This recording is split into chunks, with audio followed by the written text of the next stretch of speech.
কিছুমানে কৈছে বাছ চালকজনৰ টোপনি ধৰিছিল আৰু কিছুমানৰ মন্তব্য যে নহয় বাছ চালকজনে মদ খাই পেলাই গাড়ীখন চলাইছিলে আৰু কিছুমানে কৈছে ৰাস্তাটো কুঁৱলীৰ কাৰণে ৰাস্তাটো খেলি মেলি হৈ গ'ল। গাড়ীখন চলাওঁতে অসুবিধা হ'ল কুঁৱলীৰ কাৰণে আৰু কিছুমানে কৈছে যে নহয় ৰাস্তাটোৱে অলপ খেলি মেলি কাৰণ 4 লাইন বনাই আছিলে হেন তেন এনেকুৱাবিলাক কথা আপোনাৰ মোৰ মাজত হয়তো সকলোৰে আলোচনা হৈছে বা সকলোৰে মন্তব্য হ'বই দিয়কচোন কাৰণ বছৰটোৰ আৰম্ভণিতে সাংঘাতিক এটা বেয়া খবৰ সকলোৰে কাৰণে সকলোৰে মনত দুখ দিয়া এটা ঘটনা আপুনি হয়তো মই বা আমাৰ নিচিনা বহুতে হয়তো সেই সময়খিনি সেই জেগাত আমি উপস্থিত নাছিলোঁ বা নাই আৰু নিউজৰ দ্বাৰাই আমি কথাবোৰ শুনিছোঁ বা দেখি আছোঁ সেই গতিকে কৈছোঁ কথাটো হৈছে যে আমি সাৱধান নিজেই যদি হৈ থাকোঁ বা নিজেই যদি সাৱধানে চলোঁ তেতিয়া কিছুমান বিপদৰ পৰা আমি হাত সাৰিব পাৰোঁ বা কিছুমান বিপদৰ পৰা অলপমান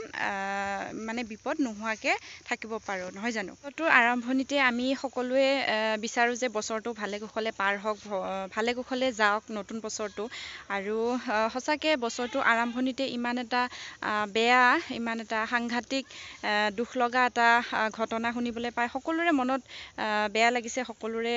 দুখ লাগিছে কোনোবা এঘৰৰ পৰিয়ালৰতো গোটেই পৰিয়ালটোৱে তাৰমানে সেই এক্সিডেণ্টটোত আঘাত হৈছে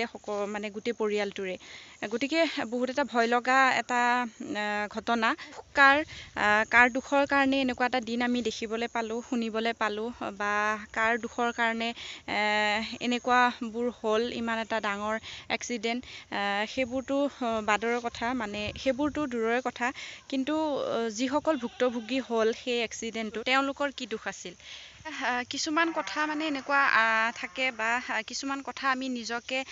নিজে আমি চিন্তা কৰিব লাগে বা নিজে ভাবিব লাগে এনেকুৱা কিছুমান কথা যে পিকনিক পাৰ্টিটো ৰাতিপুৱা 3টা বজাত তেওঁলোক ঘৰৰ পৰা ওলাইছিলে সেই 3টা বজাত আৰু সকলোৱে জানেই যে সেই 3টা বজাত পুৱতি নিশা সকলোৰে টোপনি ধৰে বা টোপনি অহা সেইটো স্বাভাৱিক কথা কাৰণ 3টা বজাততো সকলো মানুহে বা তেনেকৈ শুয়ে থাকে সেইটো সময়ত গতিকে মই ব্যক্তিগত কথাতে মানে ক'বলৈ গৈ আছোঁ হয়তো মোৰ কিছুমান ভুলো হ'ব পাৰে বা বৰ এটা বিশেষ মোৰ জ্ঞান নাই গাড়ীৰ ওপৰত কিন্তু নিউজত যিখিনি শুনিছোঁ নিউজত যিখিনি দেখিছোঁ সেইখিনিয়ে জোকাৰিয়ে মই মোৰ মনৰ কথাখিনি আপোনালোকৰ লগত শ্বেয়াৰ কৰিম বুলি ভাবিছোঁ ক'বলৈ ওলাইছোঁ মোৰ কথাখিনি আমি পিকনিকলৈ যাবলৈ হ'লে যিখন মানে গাড়ী বা মানে কথাটো হ'ল কি সকলোবোৰতো গৈ আছে পিকনিকলৈ তেনেকৈ গৈ আছে বা ভালে ভালে ঘূৰিও আহিছে সকলোৰে লগত মানে এনেকুৱা ঘটনা নহয় বা কেতিয়াবা কোনোবা এখন হেৰিয়তহে এনেকৈ দেখিবলৈ পোৱা যায় এনেকুৱাবোৰ ঘটনা শুনিবলৈ পোৱা যায় কাৰণ চাব এতিয়া আমি পিকনিকলৈ যাবলৈ এখন গাড়ী ঠিক কৰিছোঁ বা সেই 3টা বজাৰ সময়ত কিমান কুঁৱলী হৈ থাকে বা কিমান কুঁৱলীৰে এতিয়া মানে ৰাস্তা নেদেখা হৈ থাকে গতিকে যিখন গাড়ী নিছিল এতিয়া আমি নিউজত শুনা মতে বা নিউজত দেখা মতে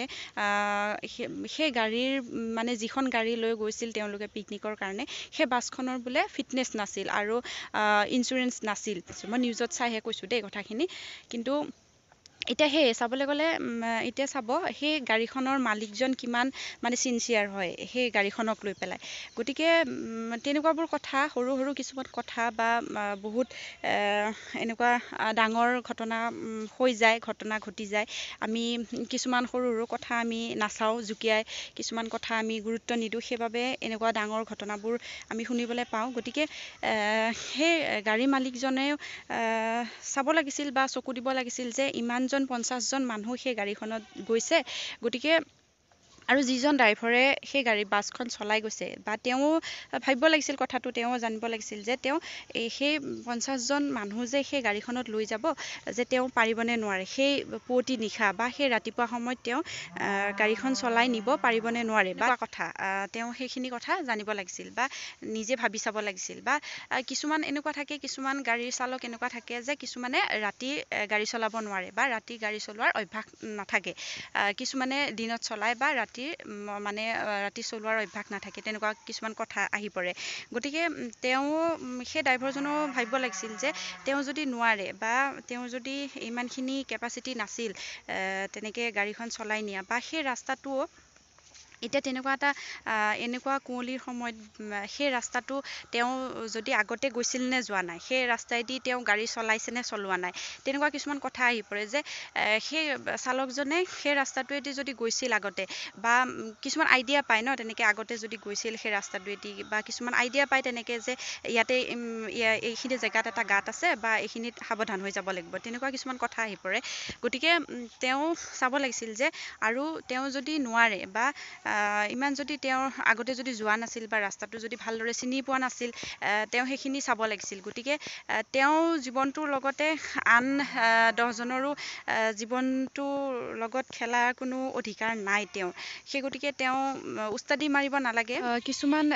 গাড়ীৰ মালিক মানে এনেকুৱাও থাকে যে কেইটকামান পইচাৰ কাৰণে বা পিকনিকৰ কাৰণে ভাড়া কৰিছে গাড়ীখন, ড্ৰাইভাৰজনৰ মনৰ কথা নভবাকৈ বা নজনাকৈ জোৰ জবস্তি কৰি পঠিয়াই দিয়ে, বোলে আজি তয়ে লৈ যা গাড়ীখন, সেনেকৈ কৰি মানে কিছুমান মালিকে তেনেকৈ পঠিয়াই দিয়ে, বোলে আজি সি নাই তয়ে গুচি যা, তয়ে লৈ যা গাড়ীখন, সেনেকৈ কৰি মানে পঠিয়াই দিয়ে, কিছুমান মালিকক দেখা যায়। আৰু তেনেকুৱা কথা। আৰু কিছুমান ড্ৰাইভাৰৰ উপায় নাপায় বা নিজৰ ঘৰখন চলাবৰ কাৰণে হয়তো বাধ্যত পৰি তেওঁ যাবলগীয়া হৈ যায়, বা নগ'লে আৰু তেওঁক কামৰ পৰা উলিয়াই দিব, তেনেকুৱাও কিছুমান কথা আহি পৰে, তেনেকুৱা বাধ্যত পৰি যাবলগীয়া হয়। গতিকে সেইবোৰৰ পৰা সাৱধান হ'ব লাগে যে মালিকজন অলপ চাব লাগে যে মালিকজন অলপ ছিনচিয়াৰ হ'ব লাগে যে তেওঁ খলা-বমা ৰাস্তাত বা গাড়ীখন চলাই নিব পাৰিবনে নোৱাৰে, কাৰণ 50জন মানুহ এখন গাড়ীত লৈ যোৱাটো সম্ভৱ কথা নহয়। আৰু সেই গতিকে তেওঁ চাব লাগে, চিন্তা কৰি চাব লাগে যে চালি জাৰি চাব লাগে। আৰু কিছুমান ড্ৰাইভাৰো এনেকৈ উস্তাদি মৰাটো ভাল কথা নহয়, কাৰণ তেওঁ নিজৰ লগতে আনৰ জীৱনটো ধ্বংস কৰাৰ অধিকাৰ নাই। গতিকে তেওঁলোকে সেইবোৰ কথা চাব লাগে যে তেওঁ খলা-বমা ৰাস্তাত চলাব পাৰিবনে নোৱাৰে, বা ৰাতিৰ সময়ত তেওঁ গাড়ীখন চলাই নিব পাৰিবনে নোৱাৰে, তেনেকুৱা কথা। কিছুমানৰ এনেকুৱাও হয় যে কিছুমানে প্লেন ৰাস্তাত চলাব পাৰে, কিছুমানে পাহাৰীয়া ৰাস্তাত গাড়ীখন চলাই নিব নোৱাৰে, তেনেকুৱাবিলাক কথা। আৰু আমাৰ সঁচাকৈ বিৰাট এটা বেয়া লগা এটা ঘটনা ঘটি গ'ল। আৰু আশা কৰোঁ যে ভগৱানৰ ওচৰত প্ৰাৰ্থনা কৰিছোঁ যাতে এনেকুৱা আৰু দুনাই এনেকুৱা ঘটনা শুনিবলৈ নাপাওঁ, বা এনেকুৱা নহওক কাৰো লগত, তাকে প্ৰাৰ্থনা কৰোঁ ভগৱানৰ ওচৰত। আৰু সঁচাকৈ বিৰাট বেয়া লাগিছে, এনেকুৱা বছৰটোৰ আৰম্ভণিতে এনেকুৱা এটা ঘটনা শুনিবলৈ পায়, বা সকলোৰে মনত বেয়া লাগিছে, সকলোৰে মুখত এটাই খালি ইছ ৰাম ৰাম, এনেকুৱা হ'ব নালাগিছিল, এনেকুৱা হ'ল, খুব বেয়া লাগিছে, সকলোৰে মুখত সেনেকৈ শুনিবলৈ পোৱা গৈছে, সকলোৰে মনত দুখ লাগিছে। কাৰণ বছৰটোৰ আৰম্ভণিতে সকলোৱে ফূৰ্তি ফাৰ্তা কৰি এনেকৈ ওলাই গৈছিলে। গতিকে সেয়ে আৰু শেষত সেইটোৱে ক'ম, সকলো ভালে থাকক, সকলো ভালে কুশলে থাকক,